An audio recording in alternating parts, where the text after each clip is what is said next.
کائنات میں اگر پرکھ نہ ہونا کہ کسی نے کسی کی ذات سے پیار کیا ہے تو ابو بکر صدیق نے میرے مصطفیٰ کی ذات سے پیار کیا ہے صلی اللہ علیہ وسلم، حضور کی ذات سے محبت کی۔ اور کب یاری لگائی؟ جناب ابو بکر صدیق کی عمر 16.5 سال تھی۔ کتنی؟ اور نبی پاک کی عمر تقریباً 20 سال تھی۔ مکے میں دوستی لگ گئی، پانی پرن سہیلیاں تے رنگا رنگ کڑے، اسی پریا اس دا جانیے جس دا توڑ چڑھے۔ کہاں دوستی لگائی؟ 16.5 سال کی عمر۔ آج 1450 سال گزر گئے ہیں، مدینہ منورہ جو جا کے گردن چکاتا ہے ابو بکر کی یاری کو بھی سلام کر کے جاتا ہے۔ کیسی دوستی ہے! اور ذات کے ساتھ پیار کیا، صفات کے ساتھ نہیں۔ جب آدمی کا عروج ہوتا ہے تو بڑے یار آ جاتے ہیں، بڑے دوست نکلتے ہیں، وہ کہتے ہیں کیا بات ہے جناب کی، ہم آپ کے ساتھ رہا کرتے تھے، وہ پرانا یارانہ، پرانی دوستی، آپ ہمارے پڑوسی ہیں، چوتھی گلی میں آپ کا گھر ہوتا تھا، کبھی کبھی فلاں دکان پہ ملتے تھے، اکٹھا سودا خریدتے تھے، بڑے لوگ۔ لیکن دکھ کا وقت، تکلیف کا وقت، ابو بکر صدیق نے حضور سے اس وقت یارانہ لگایا تھا جب کوئی بھی نہ تھا، کوئی بھی نہ تھا۔ کئی لوگ آئے ہیں، وَرَأَيْتَ النَّاسَ يَدْخُلُونَ فِي دِينِ اللَّهِ أَفْوَاجًا، فوجوں کی فوجیں آئیں، لیکن ابو بکر اس زمانے میں آئے حضور کی ذات سے پیار کر کے، نبی پاک کی شخصیت سے پیار کر کے۔ 16.5 سال کی عمر میں یارانہ لگایا۔ حضور بھی تجارت کرتے تھے، جناب صدیق اکبر بھی تجارت کرتے تھے۔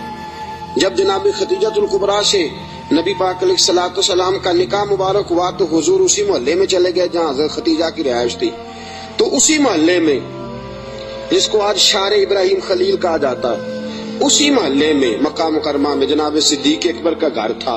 پہلے یارانہ تھا، پھر محلہ بھی ایک ہو گیا۔ شام کو روز ملاقات ہو جاتی، روز۔ جس دن رسول کائنات صلی اللہ علیہ وسلم پہ وحی کے آثار آنے لگے نا، جناب جبرائیل علیہ السلام تشریف لانے لگے، آثار وحی آنے لگے، تو نبی پاک علیہ السلام تھوڑا تھوڑا پریشان رہنے لگے۔ جناب خدیجہ الکبریٰ نے حضرت ابو بکر صدیق کو پیغام بھیجا، بلایا، اور اس زمانے میں ابھی کلمہ نہیں پڑا۔ فرمانے لگی آپ کے صاحب، آپ کے دوست ذرا پریشان رہتے ہیں، ان سے پوچھے تو صحیح کیا معاملہ۔ حضرت خدیجہ الکبریٰ رضی اللہ، یہ کس زمانے کا یارانہ، یہ کس دور کی دوستی ہے؟ اور وہ تجارت کا زمانہ تھا، وہ کاروبار کا وقت تھا، رسول پاک کے ساتھ دوستانہ لگ گیا تھا، محلہ ایک تھا۔ پھر اس دوستی نے آگے درجات اختیار کیے۔ انسان اپنے دوست کے ساتھ، اور بالخصوص جو جوانی کا دوست ہوتا ہے، اس کے ساتھ بڑا بے تکلف ہوتا ہے۔ اور آپ نے اگر کسی بندے کو پرکھنا ہو تو دن رات اس کے ساتھ ٹائم گزارے۔ رسول کریم صلی اللہ تعالی علیہ وسلم کی بارگاہ میں کسی شخص نے عرض کی، حضور فلاں بندہ بڑا اچھا ہے۔ فرمایا کبھی تو نے اس کے ساتھ سفر کیا ہے؟ کہا حضور نہیں۔ فرمایا پہلے سفر کر پھر بتانا، پہلے اس کے ساتھ، تاکہ تجھے اس کے دن رات کے معاملات کا پتہ چلے، اس کے مزاج کا پتہ چلے، پھر بتانا، یوں نہ بتا۔ جناب صدیق اکبر رضی اللہ تعالیٰ عنہ نے نبی پاک علیہ الصلوۃ والسلام کو 20 سال کی عمر مبارک سے جانتے تھے، اور حضور علیہ الصلوۃ والسلام نے اعلان نبوت فرمایا 40 سال کی عمر میں۔ یہ جو 20 سال ان کا درمیان میں یارانہ رہا، دوستانہ رہا، اس پورے عرصے میں انہوں نے نبی پاک علیہ السلام کو اس نگاہ سے نہیں دیکھا کہ یہ نبی ہے۔ توجہ ہے آپ کی؟ بات کو پرکھیے گا، ذرا غور کیجیے گا۔ ایک ہوتا ہے بندہ سمجھتا ہے یہ شیخ ہے، یہ پیر ہے، یہ علامہ ہے، یہ مولانا ہے۔ اب جب اس نگاہ سے وہ پرکھتا ہے، دیکھتا ہے، تو آپ جان سکتے ہیں کہ وہ، اس کا تصور ہوتا ہے کہ یہ نیک ہوگا، پرہیزگار ہوگا۔ بہت ساری ایسی نظریں ہیں جو اس پہ وہ ڈالتا ہی نہیں، تائرانہ نظریں، تنقید کی نظریں ڈالتا ہی نہیں، اس زاویے سے وہ سوچتا ہی نہیں۔ میرے عزیزو، نبی کریم صلی اللہ علیہ وسلم کو جناب صدیق اکبر نے 20 سال اس نظر سے دیکھا ہی نہیں کہ یہ نبی ہے۔ یہ میرے نبی پاک علیہ الصلوۃ والسلام کی سیرت اور کردار کا حسن ہے۔ فقد لبثت فیکم عمرا من قبلہ افلا تعقلون، کہا لوگوں میں نے تمہارے درمیان عمر گزاری ہے، میرا تمہارے درمیان جوانی کا گزارنا اور پاکیزہ رہنا اس بات کی دلیل ہے کہ میں اللہ کا نبی ہوں۔ میری عمر کو دیکھ لو، میں نے 40 سال کا وقت تمہارے درمیان گزارا، یہ دلیل ہے کہ میں اللہ کا نبی ہوں۔ 20 سال دیکھا جناب صدیق اکبر نے، اور نبی پاک علیہ السلام فرماتے ہیں جس کو بھی میں نے کہا نا کلمہ پڑھ لے، اس نے معجزہ مانگا۔ کسی نے کہا پتھروں کو کلمہ پڑھائیے، کسی نے کہا درختوں کو سجدہ کرائیے، کسی نے کہا ڈوبے ہوئے سورج کو بلائیے، کسی نے کہا چاند توڑ کے دکھائیے۔ فرمایا ابو بکر نے معجزہ مانگا ہی کوئی نہیں۔ ابو بکر نے معجزہ کن فیکون اجے کل دی گل ہے، اساں پہلوں پریت رلائی۔ ابو بکر صدیق نے معجزہ مانگا ہی نہیں۔ میں نے کہا ابو بکر کلمہ پڑھ لے، کہا حضور ٹھیک ہے پڑھا دے، حضور ٹھیک ہے پڑھا دے۔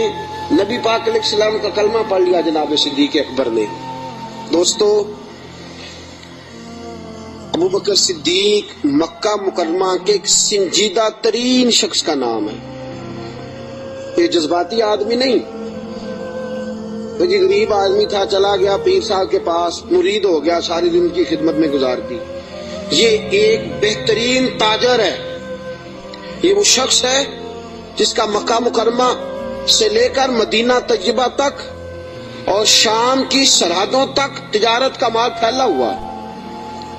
آپ دیکھیے جب ہجرت کر کے حضور گزر رہے ہیں نا مکہ مکرمہ سے مدینہ طیبہ کی طرف، تو بہت سارے لوگ ایسے تھے جو حضور کو نہیں جانتے تھے لیکن جناب صدیق اکبر کو جانتے تھے، واقف تھے حضرت صدیق اکبر کے۔ حضور انہوں نے جناب ابو بکر صدیق سے پوچھا یہ کون ہے آپ کے ساتھ؟ جناب صدیق اکبر یہ تو بتا نہیں سکتے تھے کہ یہ نبی پاک ہیں، اس لیے کہ بات پھیل جاتی، کافروں کو پتہ چل جاتا۔ پتہ کیا فرماتے تھے؟ فرماتے تھے یہ میرے راہبر ہیں، یہ مجھے سیدھا رستہ دکھاتے ہیں، یہ مجھے سیدھا رستہ دکھاتے ہیں، یہ میرے راہبر ہیں، میں ان کے پیچھے ہوں، جدھر لے جاتے ہیں میں چلا جاتا ہوں۔ وہ لوگ یہ سمجھتے کہ شاید ابو بکر کو رستوں کا پتہ، تو کسی ایسے شخص کو ساتھ لیا جسے رستوں کا۔ یہ ایک بہترین سمجھدار زیرک آدمی ہے، زیرک آدمی اور دانا آدمی ہے۔ اس نے کلمہ پڑھ لیا، کیا دیکھ کے؟ صرف یہ دیکھ کے کہ یار وہ شخص اس کی جوانی اتنی پاکیزہ ہے، اس کا مزاج عرب کے اس برے اور گندے معاشرے میں اتنا صاف ستھرا ہے، وہ یقیناً اللہ کا نبی ہو سکتا ہے۔ اس مزاج میں جناب صدیق اکبر نے کلمہ پڑھا، اور کلمہ پڑھ کے پوری تیاری کر لی نبی پاک کا ساتھ دینے کی۔ تجارت چھوڑ دی، کاروبار چھوڑ دیا، بچے بھی تھے۔ ابو بکر صدیق کی 14 کے قریب اولادوں کا تذکرہ ملتا ہے، بچے بھی تھے، والد صاحب بھی موجود تھے۔ جناب ابو بکر صدیق کے والد گرامی جناب صدیق اکبر کے انتقال کے بعد ان کا وصال ہوا۔ حضرت صدیق اکبر کے بہن بھائی بھی تھے، سارا کچھ تھا، لیکن ابو بکر نے مان لیا ہے تو پھر باقی سارا کچھ چھوڑ دیا ہے۔ صدیق اکبر سائے کی طرح میرے نبی پاک کے ساتھ ہے۔ حضور نے فرمایا دن ہے تو ابو بکر نے کہا سونے دینی ہے، رات ہے کہا حضور رات ہی ہے۔ ایک بات، صرف ایک بات، اور پھر میں آگے بڑھتا ہوں۔ حضرت علی المرتضیٰ رضی اللہ تعالیٰ عنہ نے لوگوں سے پوچھا تھا، لوگوں اپنے زمانے میں حضرت علی نے اپنے دور خلافت میں فرمایا لوگوں بتاؤ سب سے زیادہ بہادر کون ہے مسلمانوں میں سے؟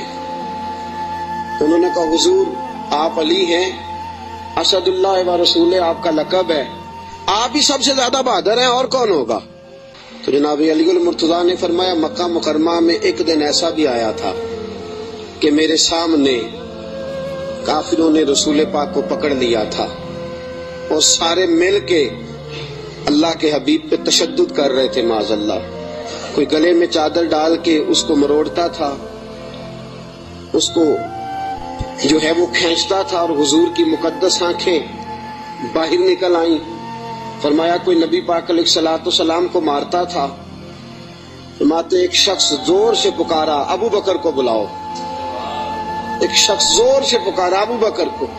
نبی علی المرتضیٰ فرماتے ہیں میری 13-14 سال عمر تھی، میں نے ابو بکر کو آتے دیکھا، نہ سر پہ ٹوپی تھی نہ پیروں میں جوتا تھا۔ ابو بکر دوڑا ہوا آیا،